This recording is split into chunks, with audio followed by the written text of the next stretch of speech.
back here on the Mission Impossible Deep Dive Review Series. We got Mission Impossible 3. Now, yes, I am skipping over Mission Impossible 2, just because, honestly, for me, it's just the weakest one, the one I didn't really want to revisit for this review series, and also the one that everybody else just says is the weakest one. So I don't think a deep dive of that film would be necessary. If you want me to deep dive of it, tell me down below in the comment section. But I didn't really feel it'd be necessary for this movie, for this series. So I decided to skip right there, get to, not John Wick. I'm in a John Wick mood because I saw Ballerina last night. Movie's embargoed until tomorrow. But also, I'm literally about to watch John Wick 2 as soon as I'm done filming this video.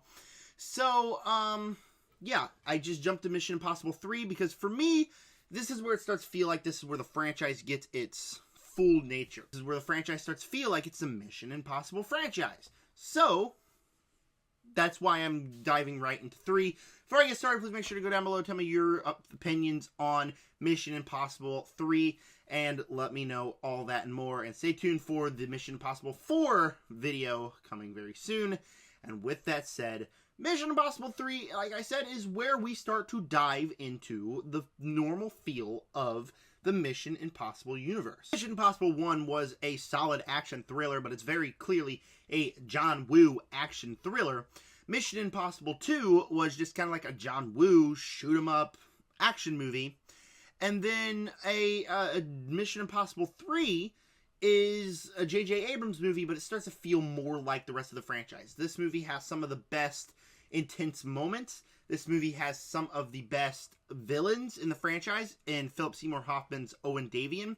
I'm not going to say best because I feel like Gabriel and the Fallout villain are the two best villains. And then Fallout and Dead Reckoning, even Final Reckoning, have some amazing, intense moments throughout the series as well. But for me, this one does have some of the best intense moments. So it cranks that intensity up. It has a great villain, and it starts to feel more like the Mission Impossible franchise that we know and love. Where, like I said, Mission Impossible 1 had a distinct style. Mission Impossible 2 had a distinct style. This one has a distinct style, but also starts to feel more like the franchise. I do enjoy this film. It's got its fair share of issues, but for me, this is like a 3.5-star film. On Letterboxd, I give this and the original Mission Impossible 3.5 stars. I think I like this one a little bit more because that's what I put it higher in my ranking that I did a couple of days ago. But reviewing this movie and talking about this movie is going to be completely different than Mission Impossible 1. Because Mission Impossible 1 had its own distinct style. This one feels, like I said, more like the franchise. Also, it's kind of got that more entertaining element to it. The element that I like to watch in these movies. And feels more like the franchise. So I enjoy this one a little bit more than I do Mission Impossible 1. But I feel like this one and Mission Impossible 1 are kind of on the same wavelength. Where literally the next film, Ghost Protocol, is 5 stars. Rogue Nation's 4.5. And then from then on out, it's 5 stars until Final Reckoning, which I gave 3 stars. Which is one of the weakest Mission Impossible films, in my opinion. So let's go ahead and start with the deep dive of this movie. Film starts with the best opening in the entire franchise. It is an incredible opening where Ethan Hunt is sitting there in a chair with the bad guy, Owen Davian, standing there with Ethan's new wife right there, holding a gun to her head and trying to convince him, saying, "Hey, where's this rabbit foot? Where's this rabbit foot? Or she gets it, I'm going to count to 10. And it is an amazing sequence. I watched this film the first time. I actually watched it on my cell phone on my way home from church camp one year. And like, an exhausting day, it made me instantly feel exhausted. I felt Ethan's shoes. I felt like I was in Ethan's place. And it's an intense sequence. It makes you think that entire movie, like, shoot, later on in this movie, we're going to get that sequence. And we're going to see what happens. And it's an amazing entrance. And then, boom, the screen goes black here. Bang! And it just makes you think this entire movie, like, shoot, what happened? Is she dead? Is she not dead? It just brings up, like, oh, yeah, that's worth sticking around to this movie just to find out. And it's still held up on my rewatch as well. Then we go a couple days in the past where Ethan Hunt is getting married. Here's something I don't understand about this movie. This movie is the movie in the Mission Impossible franchise where a lot of people are saying, hey, Ethan Hunt's character doesn't feel like Ethan Hunt because he's getting married, he's retired from the game. I could not disagree more, honestly. I think that Ethan Hunt has one of the best character arcs in the movie. whether it's him getting married and leaving the game, or he's going back into the game to save someone he cares about, and then when that someone dies that he cares about, he gets back into the game and risks everything for his own life to avenge hers.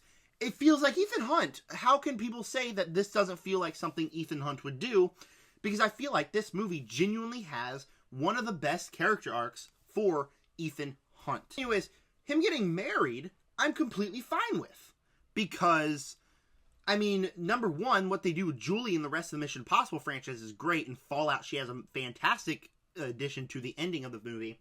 But also just like it feels natural for Ethan that you kind of get that anchor to normalism that Ethan Hunt has. So I really did like him getting married.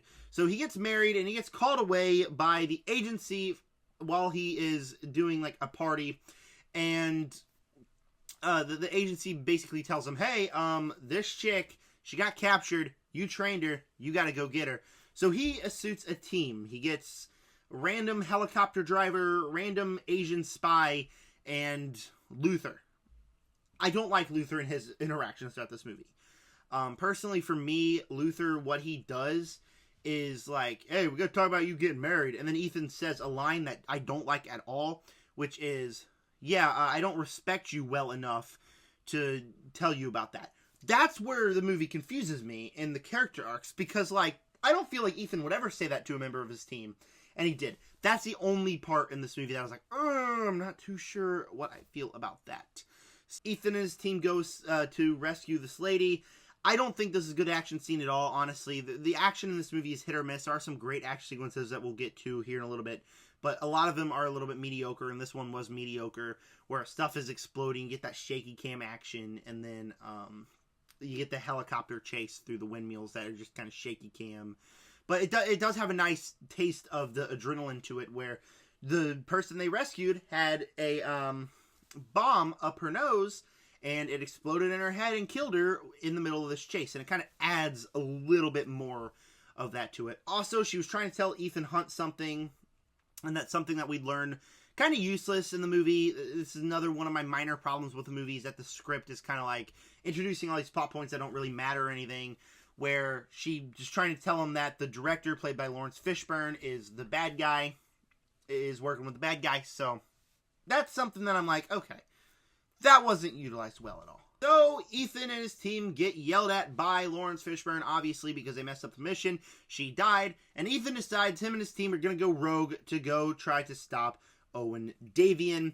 Also, Benji's introduced in this movie. They have a conversation with Benji. Benji basically points them to where Owen Davian's going to be. So this is a movie that Benji was introduced as well, leading to Luther and Benji being the team, kind of setting the tone for the rest of the franchise. Also, Lawrence Fishburne's character, I don't feel like was a great addition. He's not in any of the other movies. He's just kind of there for the guy that Ethan's running from throughout the movie. So as much as fun as it is seeing Lawrence Fishburne in a movie, he doesn't really do anything in this movie. So they go to Rome, the Vatican. Owen Davian is at the Vatican. They plan this mission, and this is one of the best sequences of the movie, because their mission is to capture Owen Davian, have Ethan pretend to be Owen Davian, get in a car with somebody, and then boom, the car explodes, and everyone believes Owen Davian is dead. It allows for a lot of fun. Again, adding that level of intensity where he puts on the mask, but the voice thing is not quite working, and he just have to keep coughing in front of Owen Davian's other guys after the real Owen Davian was caught, so they don't find out that it's actually Ethan Hunt. So it kind of adds that intensity, like, ooh, what's going to happen? Is he going to have to knock him out? What's going on? And then eventually it works. So it adds that intensity, and they capture Owen Davian. It's just overall a very fun sequence that I did really enjoy. They go up into a plane. Owen Davian's being like I know better than all of you. If I had the name, I'm going to find that special person that you love, Ethan. And I'm going to kill that special person that you love. That's exactly what he tries to do. That pisses Ethan off, obviously. Ethan's like, screw this. I'm going to take you. I'm going to hold you outside the helicopter, and you're going to start talking. Where Luther is like, Ethan, don't do that. Nuh-uh, that's not cool. We don't do that. Which, in turn, allows Owen Davian to find out Ethan's name. Oh, snap. Something is going to happen. He finds out the name. I don't think they get any information from Owen Davian. Maybe they learn, like, what the rabbit's foot is, or like, what Owen Davian's after, which is the rabbit's foot. So they get him onto a transport. They start driving across a bridge after they landed. And this is the best action sequence of the movie, where a bunch of Owen Davian's men takes helicopters, planes, missiles, boom, blows up the bridge, starts blowing up everything. Ethan Hunt, apparently Tom Cruise actually cracked a couple of ribs during the sequence where he slammed against a car. Very cool sequence. It's the best action sequence of the entire movie. It has that intensity level, because you're thinking, oh shoot, this is how Owen Davian's getting out. This is how Owen Davian's going to go find Ethan's girlfriend. That's intense. Also, apparently wife, because they got married in the hospital earlier. That's not really that big of a factor inside the movie. I just forgot to mention it there. Anyways, so Owen Davian escapes in one of the best action sequences of the movie, to where he does send one of his henchmen after Ethan's wife. And he does get him. Does get the wife. And this is one of the best parts of the movie, because Ethan does run into the hospital, and he runs into the cart holding her, trying to find her. And it's like, what if he just looked underneath and saw her? Like, he could have saved her, saved all this trouble. And it's kind of cool to think about, like, shoot, he could have saved her in that very moment. That's another thing that was very cool about this, like, adds that level of intensity that J.J. Abrams is so good at directing inside this movie, adding the intensity levels. So, he gets a call from Owen Davian. They got his wife. What Ethan's got to do is break into a vault in Japan, or Taiwan, I think, and find the rabbit's foot for him. This is an incredibly disappointing part of the movie for me, because like they plan out this awesome plan of Ethan jumping across a building, and when you see him jump across the building to another building, it is an awesome sequence. And then you plan out the heist inside the building, and they cut it out of the movie. You don't get to see him breaking out. You're just sitting in the van with Luther, and Ethan's like, I got it, go, go, go! And you're not like, you don't get to sit there and see Ethan Hunt do the heist. Which, like, when I rewatched it, I was like, that's disappointing. I could have swore I saw a version where he did the heist. I can't remember. Unfortunately, you don't get to see the heist, and it's very disappointing. But you do get a thrilling car chase after. There is a car chase. Guns getting shot. The Asian spy, I don't even think we learned her name in the movie. She gets shot in the chest, so that happened. Ethan Hunt's trying to save his team. They escape from the bad guys. Ethan Hunt is taken by Owen Davian with the rabbit's foot, where we get to see the full sequence of the beginning of the movie, where he's trying to scare Ethan Hunt by killing Julie, to try to tell Ethan, hey, is this the right rabbit's foot? Is this the right rabbit's foot? And basically counts to 10. Ethan is telling the truth the entire time, and that's how they know he was telling the truth. And bang, Julie gets shot in the head. Except she doesn't. It was Owen Davian's stupid translator that messed up something earlier in the movie. She gets shot. She gets killed. Julie's still alive. Adds that level of intensity to it. Ethan does his magic Mission Impossible stuff. He breaks out. It's a race to go find Julie. He starts running, because Tom Cruise runs in these movies. He starts running full speed. He goes, he finds her, and he has an action sequence. But no, Owen Davian installed the bomb through his nose. He's got a bomb in his nose. So he's trying to fight these bad guys, and all he's hearing is this buzz, and this painful buzz. His brain's about to explode, so he gives Julie a gun, and Julie starts killing the bad guys. So overall, this action sequence is not like bad, but it's not super thrilling either. Like I said, the action is very hit or miss in this movie. It's not one of the best action sequences for sure, but it is a solid enough action sequence. But Julie saves his life by taking one of those electrical cords, putting up to him, shocking him, turning off the bomb in his head, and then saving his life. And he kills Owen Davian along the way. He had a fight with Owen Davian. I completely forgot about this. He had a fight with Owen Davian where he throws him in front of a truck and Owen Davian's dead. So Owen Davian is a great villain in this movie.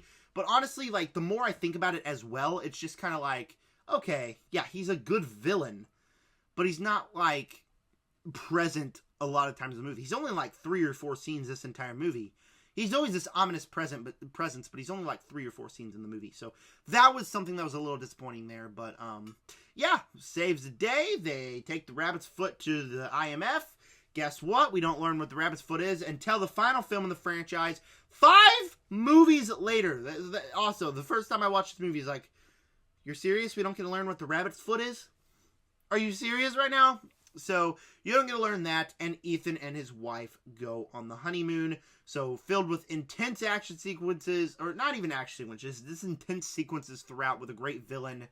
It is a very good movie. It's a very entertaining movie. It's not like top tier Mission Impossible. It's got issues, but it is a good movie. That was my deep dive of Mission Impossible 3. I'm going to give you my final score of the movie. I think I'd give Mission Impossible 3 same score I'd give Mission Impossible 1, which was a B+. I'd give this movie a B+ as well. So yeah, stay tuned. Next deep dive video is Ghost Protocol, but I'm also having my Ballerina review up tomorrow as soon as the embargo lifts. So very excited for that as well. And then a John Wick ranking coming this weekend. So thank you guys for clicking on this video. And with that said, subscribe.